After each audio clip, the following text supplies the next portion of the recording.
Jagunjagun ní ààrẹ ó lójú ọba tó ju ààrẹ lọ nílẹ̀ Yorùbá ipò gbogbo ilẹ̀ Yorùbá rèé fúnmiṣọ́ ni mo jẹ́ lọ́tọ̀ Aláàfin ló fi mí síbẹ̀ ṣùgbọ́n ipò gbogbo ọba ilẹ̀ Yorùbá ni ipò tó gbọ́dọ̀ wúlò fún gbogbo ọba ilẹ̀ Yorùbá ni kí ni ká ti rí odidi ààrẹ kó wá lọ máa ṣe protest kó máa ti agáàsì ẹ̀ kó ti agáàsì ọ̀rọ̀ ààrẹ kó máa ti wọ́n ṣe ń ti ọba Ògbóni tó dijọ́ kejì tó yóò padà tó pa òǹdà. Ẹ káàbọ̀ sà. Ẹ kú àlejò wa. Ẹ ṣeun lọ sà. Ẹ kú dédé àsìkò. Ẹ ṣé. Ẹ̀yin ará ilé tí ẹ bá ń gbọ́ wa ọ̀dọ̀ Ìbà Gani Adams náà ni àwa. Àwọn ni Ààrẹ Ọ̀nà Kakanfò fún gbogbo ilẹ̀ Yorùbá. Àwọn DSS tí wọ́n ṣígun lọ sí ilé Sunday Igboho níbo lẹ́wà níjọ́ tí ìṣẹ̀lẹ̀ yìí wáyé nígbà tí ó sì ṣẹlẹ̀ báwo ló ṣe rí ní ọkàn yìí. Ìjọ yẹn mo jí ní 7:30 mo wá rí call àwọn èèyàn wa àga call Dáúdà Àsìkòláyé tó jẹ́ director of mobilization Oòduà People's Congress mo wá rí ní 2 a.m. tó pé Dáúdà ń pè mí ní 2 a.m. kò pè mí rí ní 2 a.m. kí ló ṣẹlẹ̀ òun mo kọ́ pè èmi ò tẹ̀ tí wo nu social media wọ́n bá ń Dáúdà kí ló ṣẹlẹ̀ ó ní wọ́n máa attack ilé Sunday Igboho ní òru èní wọ́n á lọ bẹ̀ sí wo social media wọ́n á rí incident yẹn ó jẹ́ ní tí ó bàyàn nínú jẹ́ gidi gan ó dẹ̀ jẹ́ kí a fẹ́ máa wò pé ká regret pé a jà fún democracy tí a ní ó dẹ̀ jẹ́ nǹkan tó yẹ pé ó fa Nàìjíríà sẹ́yìn téèyàn bá ṣẹ̀ tí ọlọ́pàá bá fẹ́ mú wọ́n máa ń yọ ọmú ni torí ó dìgbà tí ẹ bá gbé délé ẹjọ́ kẹ́ tó mọ̀ pé ó jẹ̀bi àbójàre ìkíní ṣẹlẹ̀ nílẹ̀ Ìgbò ẹ lọ kidnap Kanu ní Kenya ẹ undermine sovereignty a whole country Kenya tó yẹ pé àwọn international institution bí oríṣi márùn ló wà ń bẹ̀ ẹ fi ti ọ̀rọ̀ Kanu tí ẹ kidnap ẹ fi kó bá ìlú yẹn báyìí àti ọrọ̀ ajé wọn ìjọba Nàìjíríà wọ́n yìn jẹ́ tiẹ̀ wọ́n gbé sínú àpò ó di ọjọ́ mẹ́jọ ẹ wá gbé wá sí Nàìjíríà okun owó káwà rorò tí Sunday Igboho tí wàá ṣẹlẹ̀ kò tó ọ̀sẹ̀ kan lóru ọ̀gànjọ́ bí olè ẹ wọnú ilé ẹ ti wá wọnú ilé excuse not give ni pé wọ́n resist their arrest èèyàn bíi mẹ́jọ kú àwọn ní bí èèyàn méjì ni àtòkù o àtàlàyé o ẹ gbé fáwọn family kan sí wọn ń ṣọlẹ tí ọlọ́pàá bá pa olè tó bá pa olè nínú operation wọn ní ráì tó bá ti jẹ́ armed robbery tó jẹ́ confam ni òkú ẹ̀ lè má lọ ó ti tìjọba oníjàngbara ẹ ti wá gbé òkú ẹ̀ lọ ń ṣe democracy tajà fún rèé o number one ni pé àwa gbogbo ọmọ Yorùbá abẹnú àtẹ̀lé bọ́n ṣe invade ilé Sunday Igboho yẹn ẹ má gbàgbé wípé bí ẹni tó náà ń jàjàngbara ṣe ń ṣe nǹkan làwọn agbófinró náà ń ṣe nǹkan o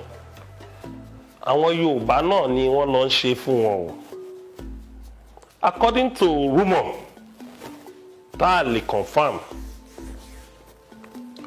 àwọn mẹ́ta tó tẹ̀lé àwọn babaláwo mẹ́ta ló tẹ̀lé DSS wá o sílé Sunday Igboho according to rumour o tèmi ò confam o tèrè mi ò parọ́ o wọ́n dẹ̀ ní ìgbà tó jáde tán ẹnìkan ti pè wọ́n lórí fún according to pé ẹ lọ kó àwọn ológbò nílé ẹ̀ definitely àwọn kan tó yí ká àwọn ló fún wọn ní information pa ara pé nǹkan tó fi ń ṣagbára nìyẹn so nǹkan agbára wà Ọlọ́run ń bẹ bíi tàtijọ́ àwa là sin bàbá bíi tàtijọ́. Lórí ọ̀rọ̀ tó ń lọ lọ́wọ́ Ààrẹ Muhammadu Buhari sọ wípé bí wọ́n ti ṣe mú Nnamdi Kanu jẹ́ nǹkan tí ó dùn mọ́ àwọn pẹ̀lú iṣẹ́ tí àwọn agbófinró ṣe bẹ́ẹ̀ náà ni wọ́n sọ wípé ìkọlù tí àwọn DSS náà ṣe sí ilé Sunday Igboho pé nǹkan tí ó tẹ́ àwọn lọ́rùn kí ni nǹkan tí ẹ̀mí rò sí ọ̀rọ̀ tí ààrẹ Muhammadu Buhari sọ? àìmọye mistake àbí àṣìṣe tí ààrẹ ti ṣe lẹ́nu ìgbà tó dórí oyè àwọn mistake yẹn ló dẹ̀ kó wá sí gbogbo wa látàwà yìí ṣe rí tí ìlú bá máa tòrò ọwọ́ olórí ló wà o tí ìlú bá máa lọ síwájú ọwọ́ olórí ló wà o tí ìlú bá máa ṣe àṣeyọrí ọwọ́ olórí ló wà o nígbà tí ààrẹ wá dórí oyè ní 2015 nǹkan tí a lọ ṣiṣẹ́ fún odidi oṣù mẹ́rin tí Nàìjíríà náwó lórí national confab recommendation pé bá ṣe máa sún ìlú ìsíwájú tó ń pè ní moving the nation forward nígbà tí ààrẹ máa ka broadcast yẹ ní October 1st 6 months lẹ́yìn ìgbà tó dórí oyè ó dórí oyè ní May 29 first national broadcast ẹ̀ lẹ́yìn inaugural speech yẹ ó ní gbogbo nǹkan tá a ṣe fún odidi oṣù mẹ́rin yẹn tẹ́ pé gbogbo àwọn ọpọlọ Nàìjíríà ló kún bẹ̀ òun ò ní ìdí ẹ̀ òun fi pamọ́ sínú archive Nàìjíríà kò wúlò fóun tó bá yẹ pé ààrẹ ti lo kíní yẹn ni ní máa béèrè fún Oòduà Republic báyìí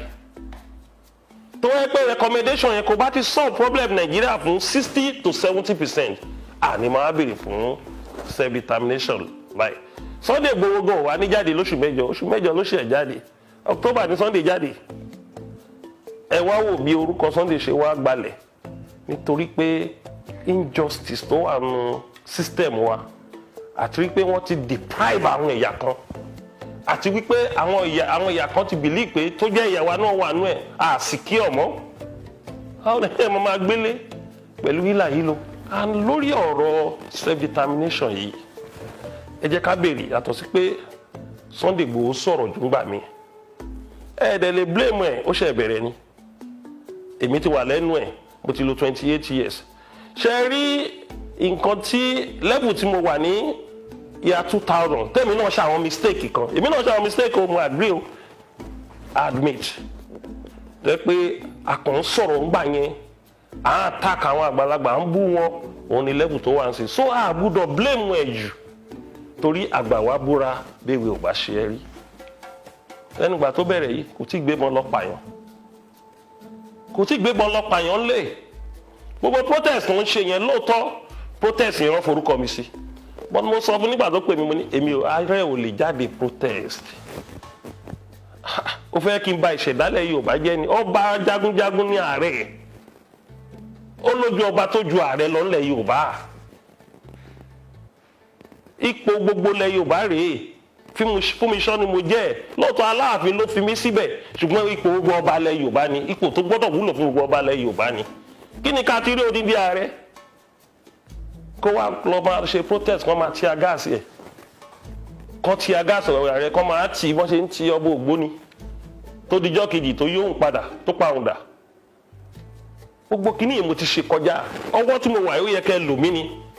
on strategy on connection kẹ́ẹ̀dẹ̀ lo ọ́fíìsì mi láti fi achieve a lot of things. àwọn lọ́balọ́ba ilẹ̀ Yorùbá wọ́n sọ̀rọ̀ nípa pé Sunday Igboho àwọn kan ní àwọn ò ní gbárùkù tì àwọn kan sọ wípé àwọn ò gbárùkù tì tẹ́ bá sọ̀rọ̀ sáwọn lọ́balọ́ba kí nìkan tẹ́ sọ fún ọ tẹ́ bá sì sọ̀rọ̀ sí Sunday Igboho náà kí làwọn wà ní sáwọn méjèèjì. ń ṣe gbogbo ọba ló against gbogbo ọba kọ́ ló against self determination gbogbo ọba kọ́ ló against Oòduà Republic few I can tell you categorically mo ń bá wọn sọ̀rọ̀ lábẹ́lẹ̀ ṣùgbọ́n ọ̀rọ̀ ọba ó gbẹ̀gẹ́ o so àwọn ọba wa ń fi ọgbọ́n ṣe é ń ṣe gbogbo ọba ló against o yàtọ̀ sí Olúwo àti ọba Kúta lèmi sì rí o ètò tó bá ṣe kẹta kó jáde ká tí rí gbogbo nǹkan ló lákọọ́lẹ̀ Olúwo àti ọba Kúta lèmi sì rí tó against Oòduà Republic àti fẹ́ máa kà wọ́n abẹ́ máa kọ́lẹ̀ ọba mi tó máa ti jáde again tó against ọ̀rọ̀ self determination and ká gbé lọ́nà méjì bí èmi ṣe mú o mi ò bínú sí ẹni tó bá ní devolution of power ló ń fẹ́ ara àjàlẹ̀ yín wà o nínú àwọn Yorùbá kan wà tẹ́ pé àwọn ògbà ti pé self determination yẹn ti le jù pé kinní kan pé devolution of power kò sí kan tó bá rí mẹ́ẹ̀ tẹ́yàn bá ń wá nǹkan mẹ́wàá tó bá rí méje gbà kó sọpẹ́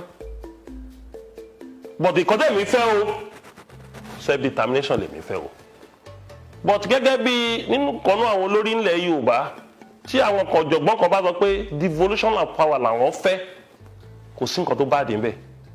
because devolution of power ó ti poríṣiríṣi èyí tẹ́mi ò fẹ́ nu devolution of power ni pé kò má sọ pé kàn devolve power state oko ẹrú kan tí nìyẹn tọ́wọ́n máa devolve power kò jẹ́ region kò sí nǹkan tó bá dé níbẹ̀ but èyí tẹ́ ó dé mi lójú ni pé oko ẹrú tá a máa fi bọ́ lóko ẹrú pátápátá ni pé kápín ṣe ní devolution of power yẹn oko ẹrú àbọ̀lá ṣe wà ṣé wọn pé self determination yìí ẹgbẹ́ kan tí kọ́kọ́ bẹ̀rẹ̀ ní 1984 Oòduà Youth Movement OPC náà wá bẹ́ẹ̀ ó gbé agbe ní 1998 nígbà tá a rí pé Yorùbá ò tí ì fẹ́ gbà á drop ẹ̀ ní 2003 àwa realize pé ogun tó jà wájú nínú OPC gan Oòduà Republic tá à ń béèrè fún ni a drop ẹ̀ Professor Akintoye òun ló wá gbé padà o ìṣe Sunday Igboho Professor Akintoye ló gbé padà ní 2019 àwa náà dẹ ẹgbẹ́lẹ̀ Yorùbá One Voice ní abroad ní July 10 last year àwọn náà ń ṣiṣẹ́ wọn lọ on international way iṣẹ́ tí Yorùbá One Voice ń ṣe lọ́wọ́ ń sìn iṣẹ́ ọpọlọ iṣẹ́ connecting international community láti support self determination.